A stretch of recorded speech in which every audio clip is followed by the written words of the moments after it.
Buletin Didik 2 Ogos bersama saya Fazilah Hani Harun. Assalamualaikum dan salam sejahtera. Perbincangan sedang dilakukan untuk penetapan kadar baharu bantuan program rancangan makanan tambahan RMT di sekolah. Menteri Kanan Pendidikan Datuk Dr. Razzie Jidin berkata, bagaimanapun perkara itu tertakluk kepada kelulusan dan keupayaan kewangan semasa kerajaan. Dalam jawapan bertulisnya bagi menjawab pertanyaan Ahli Parlimen Dungun Wan Hassan Mohamad Ramli di Dewan Rakyat siang tadi, beliau memaklumkan kadar semasa RMT adalah sebanyak RM2.50 di Semenanjung Malaysia, manakala RM3 di Sabah, Sarawak serta Labuan, dan kadar ini mula digunakan sejak 2016. Tambah Datuk Dr. Razzie, KPM sentiasa menambah baik program RMT dari semasa ke semasa, termasuk melaksanakan pemberian susu kepada murid sekolah rendah yang layak.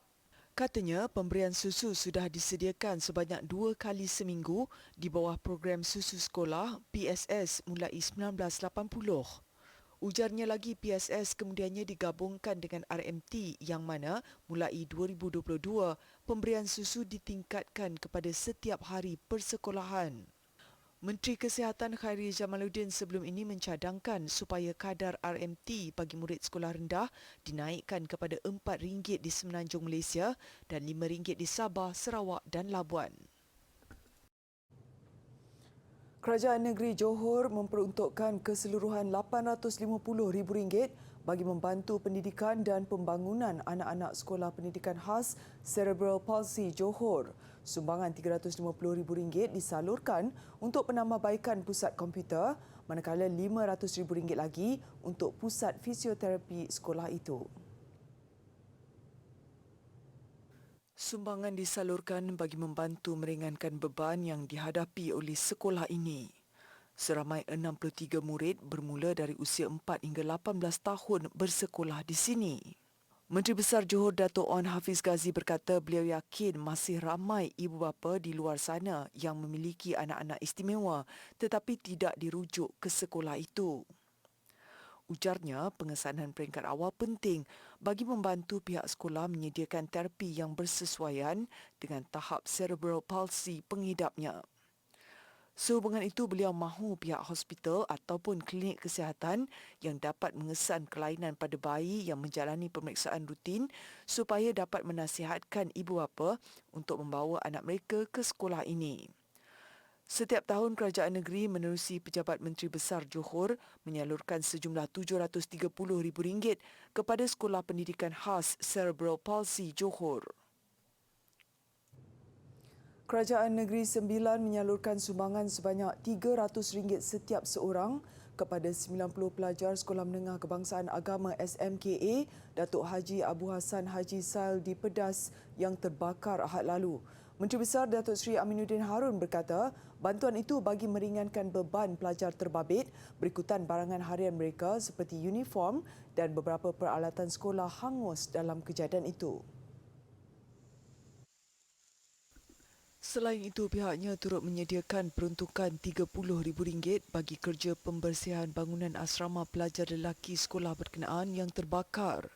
Bagaimanapun, kerja pembersihan hanya akan dapat dimulakan selepas pihak sekolah menerima laporan penuh kejadian daripada pihak Jabatan Bomba dan Penyelamat Malaysia JBPM Negeri Sembilan.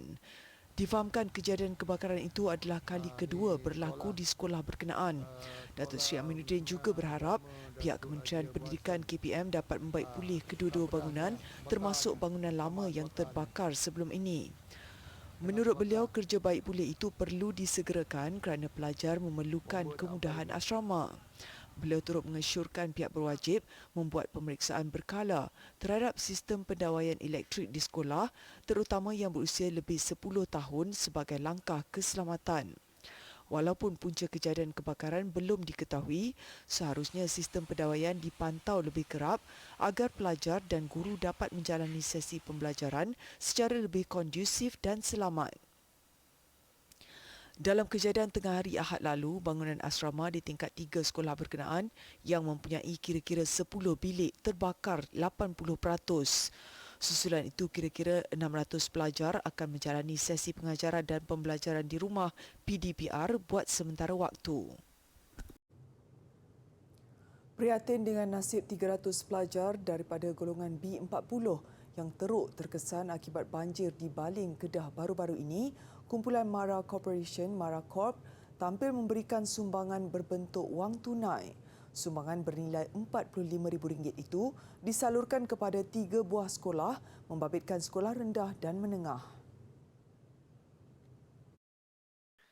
Menerusi program penyelarasan Mara Prihatin at Baling, sumbangan diserahkan oleh pengerusi Mara Corp Datuk Othman Aziz bersama pengerusi Yayasan Pelajaran Mara YPM Datuk Muhammad Razman Yaakob.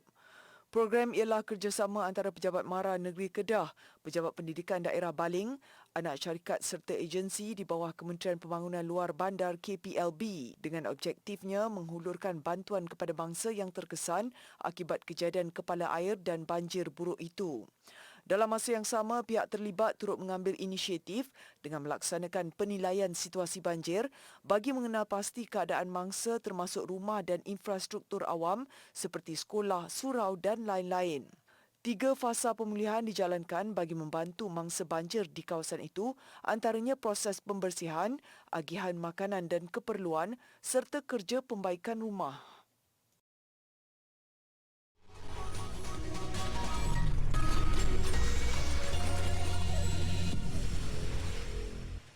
Bertemu kembali dalam tempoh kurang sejam, itu pun kerana hujan, 8 karung plastik sampah dikutip menerusi program melestarikan Langkawi, anjuran syarikat konsesi pembersihan E-Idaman di sekitar kawasan Pantai Cenang. Kumpulan belia dan pelajar secara bergotong royong membersihkan kawasan pantai yang terkenal di Pulau Peranginan itu daripada dicemari sisa buangan. Menyedihkan, plastik dan puntung rokoklah yang paling banyak dijumpai. Kami kutip putih rokok, straw, polistrin, macam-macam kat batin ni. Yang paling banyak putih rokok ah. Yang mana-mana isap rokok tu tolong buang dalam sampah. Apa yang diharapkan adalah kesedaran orang ramai tentang pengurusan sampah dan sisa buangan, terutamanya di tempat pelancongan dan tumpuan ramai. Ini dah sampai masa untuk kita berubah. Okey, bila kita tengok sampah macam dekat pantai-pantai ni, kita kena pungutlah. Kita jangan macam biarkan, kita kena bertanggungjawab. Lepas tu tengok kita boleh jadi inovatif lah, kita ambil sampah-sampah tu kita jadikan something. Mungkin kita tak boleh nak membersihkan Langkawi secara sepenuhnya, tapi at least kita dapat bagi awareness lah, terutama dalam kalangan mahasiswa juga masyarakat tentang kepentingan kita bila ada sampah tu depan mata kita terus kutip. Tak perlu tunggu pun orang petugas-petugas yang terlibat. Menurut E-Idaman, program itu merupakan inisiatif kemampanan sebagai usaha memelihara keindahan pantai. Dengan tema E-Idaman Exchange, syarikat konsesi itu menggalakkan masyarakat untuk melakukan kitar semula. Yang mana kita nak galakkan pertukaran daripada yang tak sepatutnya jadi sampah ni menjadi resources. Ya. Jadi dengan itu kita akan memberikan wang, ada harga lah. Ya, kemudian dari situ kita boleh kita ada kerjasama kita dengan BUS dan juga Touch and Go untuk dapat pertukaran selanjutnya dalam bentuk perbelanjaan. Ya, jadi segala barang tu kalau boleh jangan jadi sampah. Sebelum dibuang menjadi sampah, tolong fikir betul-betul supaya dia menjadi resources ataupun barang yang boleh ditukar pakai menjadi wang. Untuk rekod, E-Idaman mengutip antara 100 hingga 120 tan sampah sehari di Langkawi, manakala 1,300 tan sampah dikutip di Kedah. Di Perlis, sebanyak 100 tan sampah dikutip dalam sehari.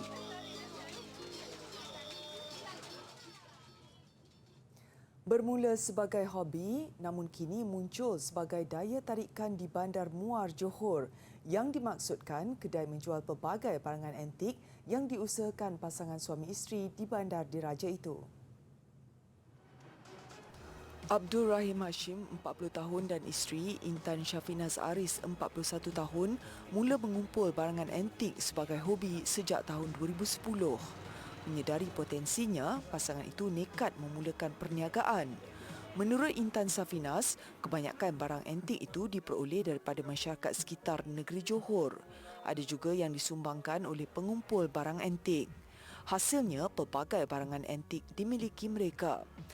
Antaranya basikal, pinggan mangkuk, mesin type, pelbagai produk tembaga, duit siling, pelita serta kaset dan piring hitam. Juga tidak ketinggalan uniform lama, radio, kamera, majalah, komik, air botol dan barang permainan kanak-kanak. Sebahagian besar barangan yang dikumpulkan berusia lebih 40 tahun. Banyaklah orang komen kata kita orang jual barang-barang yang sampah, barang-barang yang tak ada harga. Tapi bagi kami peminat-peminat barang lama, inilah bagaikan emas bagi kami. Katanya perniagaan mereka bukan berteraskan keuntungan. Sebaliknya hanya sekadar berkongsi hobi bersama peminat barangan antik.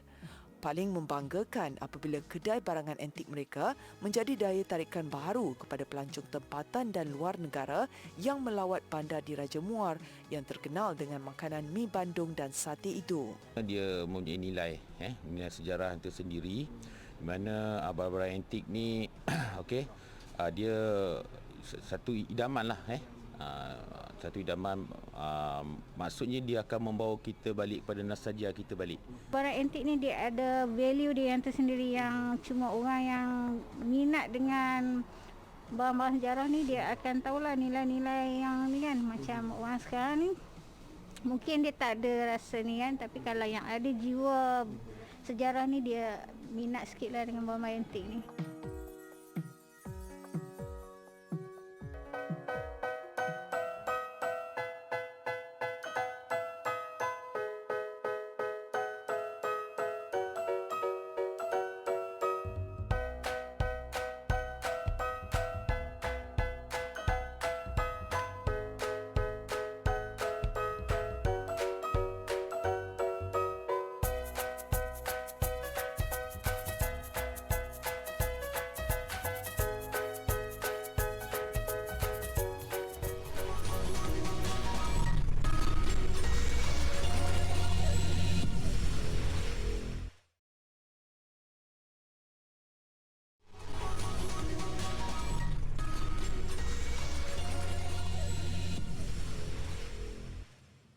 Sekumpulan penyelidik dari Pertubuhan Penyelidikan Perindustrian dan Saintifik Commonwealth (CSIRO) Australia mahu merakamkan sebanyak 1 juta keping gambar tumbuh-tumbuhan dalam masa 9 bulan.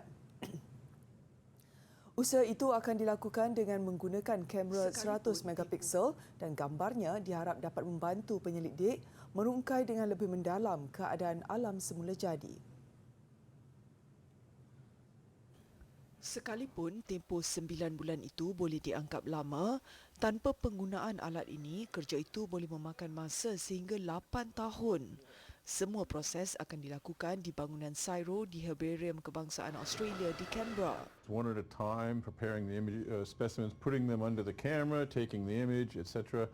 And now, with this system, we can do up to 4,000 or 5,000 a day. Semua gambar termasuk yang diambil lebih seabad yang lalu akan diberikan kod khas dan difailkan. Melaluinya, penyelidik dapat mengetahui secara lebih terperinci setiap tumbuh-tumbuhan berbanding cara melihat dengan mata kasar. The leaves and the fruits and the stems, all of those we can do reliable object detection on them from those digital replica. Penyelidik lain juga akan dibenarkan melihat semua imej itu.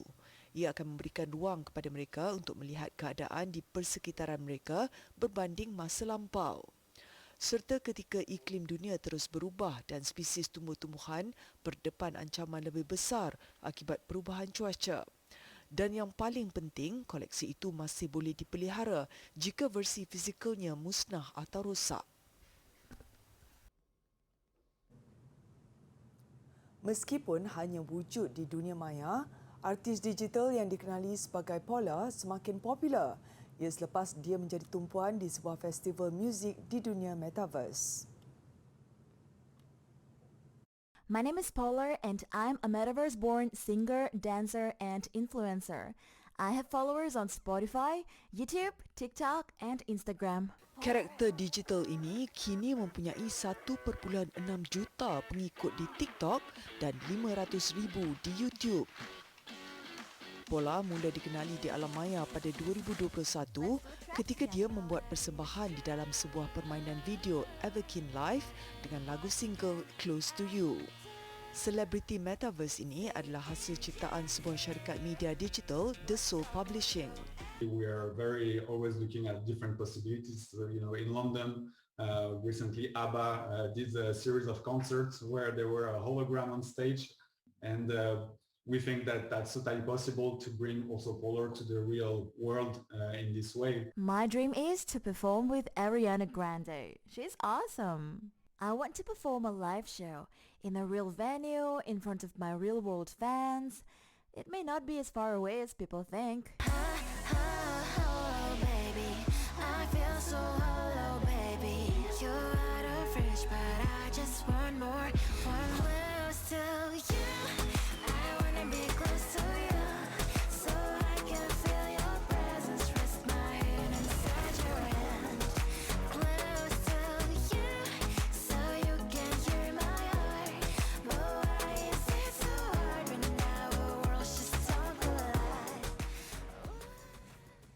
Ibu kota Bolivia, La Paz bertukar menjadi litar go-kart ketika perlumbaan kereta tanpa enjin yang diadakan hujung minggu lalu.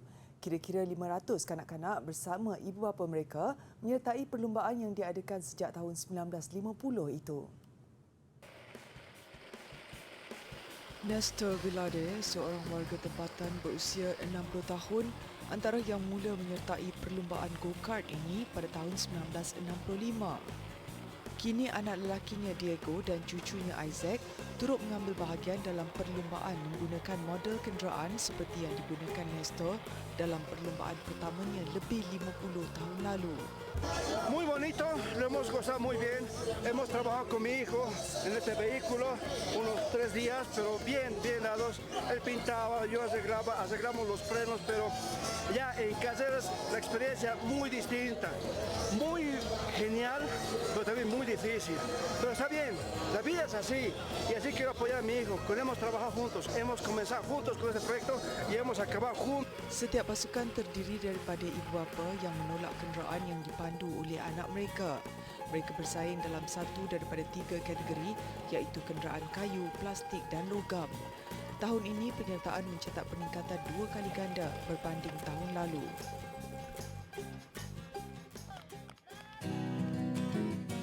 Pemilihan kasut dalam sukan badminton sangat penting, terutamanya kepada mereka yang betul-betul serius untuk menceburi sukan badminton. Ini adalah contoh kasut badminton. Dia dipanggil court shoes.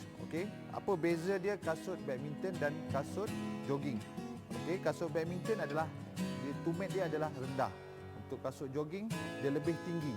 Bila lebih tinggi dia akan lebih mudah mendatangkan kecederaan kepada semua pemain.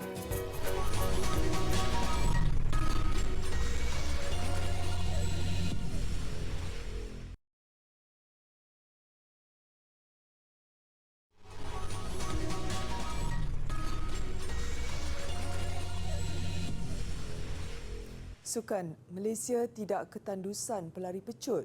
Itulah yang dibuktikan Muhammad Azim Fahmi selepas mencipta rekod baharu acara 100 meter. Catatan 10.09 saat yang dilakukan pada kejohanan remaja dunia di Cali, Colombia meleburkan rekod milik Khairul Hafiz Jantan 10.18 saat. Beraksi di Stadium Pascual Guerrero Cali, Muhammad Azim Fahmi berlari pada saringan ke-8. Bermula baik, Azim dicabar hebat Hiroki Yanagita dari Jepun antara pelari pilihan kejohanan. Namun pada 50 meter terakhir, atlet berusia 18 tahun kelahiran Ipoh ini semakin sukar dicabar dengan kepantasan 10.09 saat untuk mara ke peringkat separuh akhir esok. Lebih menarik, catatan itu kedua terbaik peringkat saringan di belakang pelari Botswana Letsil Tebago yang mencipta rekod baharu kejohanan dengan masa 10.00 saat.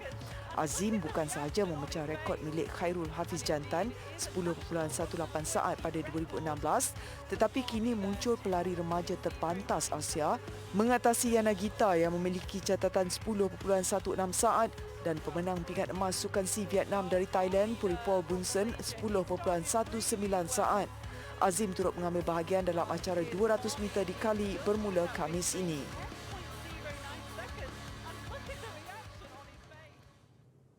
Perkembangan Sukan Commonwealth Birmingham. Sehingga jam 6 petang tadi, Malaysia masih lagi dengan 2 pingat emas, 2 perak dan 2 pingat gangsa untuk berada di tangga ke-8 dengan kedudukan 3 teratas masih dikuasai Australia, England dan New Zealand. Pingat terbaru yang diraih menerusi acara pingpong berpasukan menyaksikan Malaysia meraih perak tewas kepada Singapura, dan pingat gangsa menerusi Siti Zalina Ahmad dalam acara bowling padang individu. Tumpuan kini terarah dalam acara badminton berpasukan campuran. Malaysia akan menentang juara bertahan India pada lewat malam nanti. Misi sukar tetapi bukan mustahil meraih pingat emas. Sementara itu, skuad pingpong negara tetap ceria meskipun tewas kepada Singapura pada aksi final. Pingat perak merupakan pencapaian yang tidak diduga sekaligus memperbaiki pencapaian edisi 2018 sekadar bertahan di suku akhir. Di Birmingham, skuad negara mencipta kejutan menewaskan India pada suku akhir dan pengalaman berguna berdepan Singapura pada perlawanan akhir apabila lawan menurunkan sebahagian besar bekas pemain Cina. Dalam pada itu, perasaan sedikit hampa buat atlet bowling padang Siti Zalina Ahmad. Hasratnya untuk meraih pingat emas ketiga dalam sejarah penyertaannya dalam sukan Commonwealth tidak tercapai. Cuma pingat gangsa yang diraih menjadi penawar selepas menewaskan peserta Norfolk Island, Shea Wilson. Tekad Zalina kini mempertahankan pingat emas acara pairs apabila dia bergandingan bersama Emma Firiana Saroji.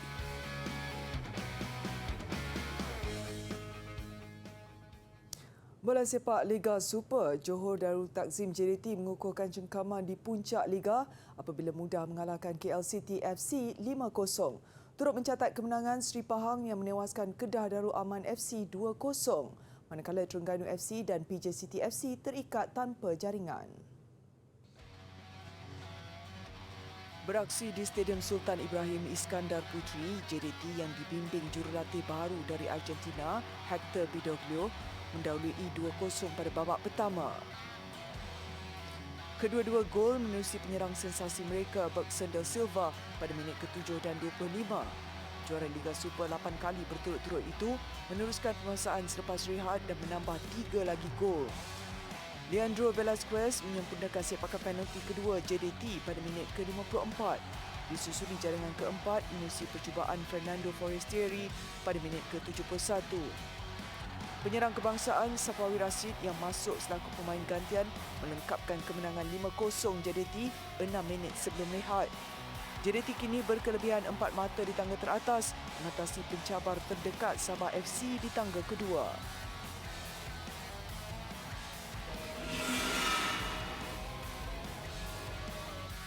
Di Stadium Darul Makmur, Kuantan, Seri Pahang FC turut memanfaatkan kelebihan di tempat sendiri menundukkan Kedah Darul Aman FC. Steven Rodriguez membuka jaringan tuan rumah pada minit ke-32. Minit ke-67, Rodriguez meledak lagi memastikan kemenangan 2-0 Seri Pahang. Seri Pahang kini mengumpul 14 mata di tangga ke-9, manakala Kedah kekal di tangga ke-6 dengan 17 mata.